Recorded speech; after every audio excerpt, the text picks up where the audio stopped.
In the heart of summer 2025, Donald Trump continues to dominate the headlines.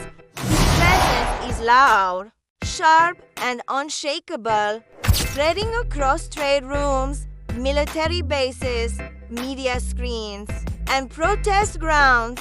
Each step he takes echoes with tension, power, and unpredictability. Behind closed doors in Florida, at a high-profile fundraiser, Trump made a bold claim. He warned that if NATO allies, especially in Europe, do not increase their financial contributions by at least 50%, the United States may withdraw from NATO. This was no longer just tough talk, it was a threat, one that sent shockwaves through diplomatic circles. For decades, NATO has been a cornerstone of Western unity.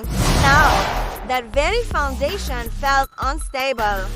European leaders rushed into emergency calls. Defense ministers scrambled for contingency plans. The world watched, holding its breath. Not far from diplomacy came oil. Trump's voice rang out on national television. He proposed a full ban on Iranian oil imports, not only for the USA, but also through sanctions against any country buying oil from Iran. He said this would cut terror funding at the root.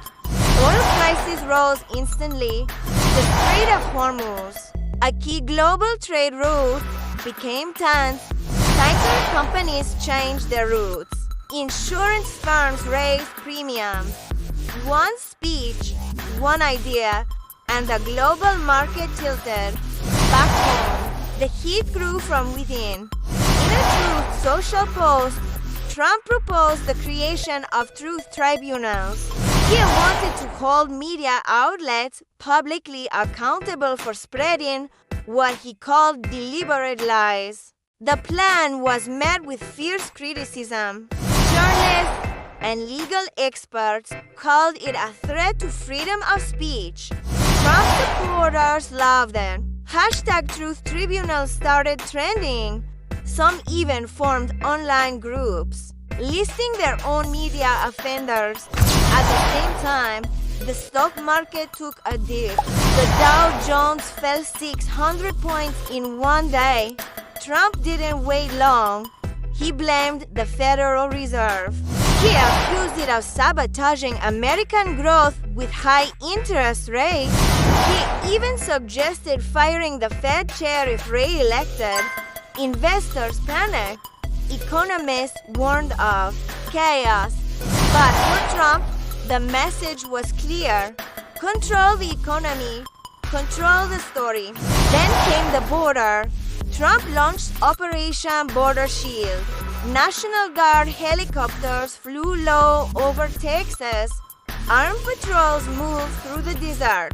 The mission was to stop illegal crossings. Videos went viral. Some called it heroic.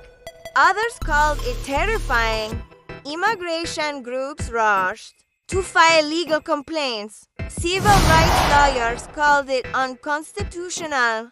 Still, Trump stood firm. He said America must protect its land. While cameras followed the border, Trump turned to TikTok. In a rally in Ohio, he said he would ban the app within 100 days of returning to office unless it was sold to a USA company. Young voters reacted instantly. Thousands posted memes and videos. Hashtags like Keep TikTok and Trump ban trended overnight. It was a digital war, and both sides were armed. Amid all the policy noise, politics moved quietly behind the scenes. Trump's campaign team leaked a short list of potential running mates. Elise Stefanik, J.D. Vance, and Ben Carson made the list. All loyal, all tested. An announcement is expected before the convention in August. The guessing game began. Analysts debated. Supporters speculated the stage was being set in a different spotlight. Netflix announced a new documentary titled Trump: The Return. It covers its comeback campaign, the failed assassination attempt, and the deep divisions within the Republican Party. The trailer went viral. Millions watched within hours. Supporters saw a hero. Critics saw a warning. But all agreed, Trump was once again at the center of everything. Back in Washington, a storm brewed at the IRS. A whistleblower came forward. They claimed high officials tried to delay or bury investigations into Trump's 2022 tax records. Congress formed a special committee. The hearings will be public. The tension is rising. In New York City, that tension spilled onto the streets. Hundreds protested outside Trump Tower. They chanted against police brutality and what they called a rising culture of fear. Clashes broke out. Police pushed back.